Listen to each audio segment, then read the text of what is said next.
জেগেছে রে জেগেছে, চপ্পসনা জেগেছে, লেগেছে রে লেগেছে।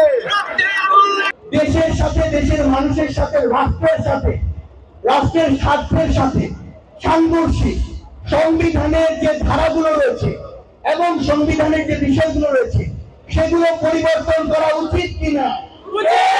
আপনারা যদি ঐক্যবদ্ধ থাকেন তাহলে এই বাংলাদেশে আর এমন কেউ নেই যারা এই ফ্যাসিবাদী ব্যবস্থাটির প্রবর্তন ঘটাতে পারে।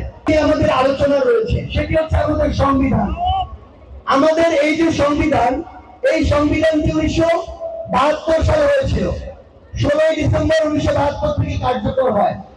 এই সংবিধানে এমন কিছু ধারা রয়েছে যেই ধারাগুলো বাংলাদেশের যে রাষ্ট্র এই মুহূর্তে এই রাষ্ট্রের কাঠামোর সাথে যায় না। যেমন একটি উদাহরণ নেই, বিগত 3 বছরে বাংলাদেশে যে ইলেকশন হয়েছে এটা শতভাগ স্বচ্ছ হয়েছিল না। আমরা তো জানি হাসিনা শতভাগ স্বচ্ছ ইলেকশন নিয়েছিল, এই জন্য তো আমরা সবাই চুপ ছিলাম, তাই কিনা?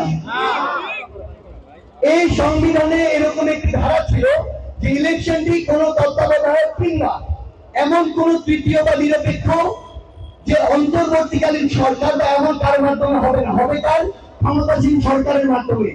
যার ফল আমরা পরপর 3টি ইলেকশন দেখেছি। আপনাদের কাছে একটি প্রশ্ন উত্তর আপনাদের দিতে হবে। এরকম দেশের সাথে, দেশের মানুষের সাথে, রাষ্ট্রের সাথে, রাষ্ট্রের স্বার্থের সাথে সাংঘর্ষিক সংবিধানের যে ধারাগুলো রয়েছে এবং সংবিধানের যে বিষয়গুলো রয়েছে সেগুলো পরিবর্তন করা উচিত কিনা। ওয়ালটন টেলিভিশন মাত্র 25,490 টাকায় পাচ্ছেন গুগল টিভি। সংবিধানটিকে নতুন ভাবে সাজানো উচিত কিনা। সেই জায়গায় আমরা অন্তর্বর্তীকালীন সরকার একটি জিনিস স্পষ্ট করে বলতে চাই, সরকার যেন তাদের জায়গা থেকে এই কাজটি অবশ্যই করে।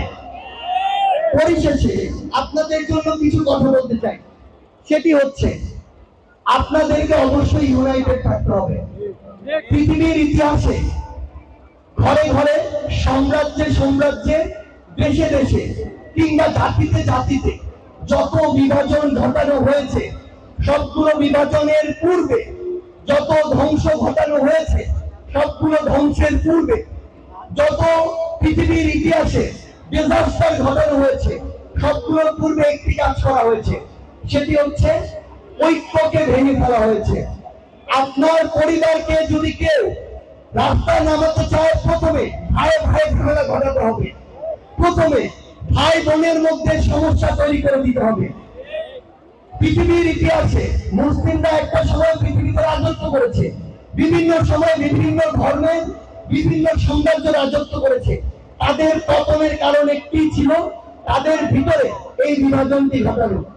সেই জায়গায় আপনারা বর্তমান তরুণ প্রজন্ম এই যে ঐক্যবদ্ধ হয়েছেন, আপনাদেরকে বিভাজন ঘটানোর সর্বোচ্চ চেষ্টা করা হবে।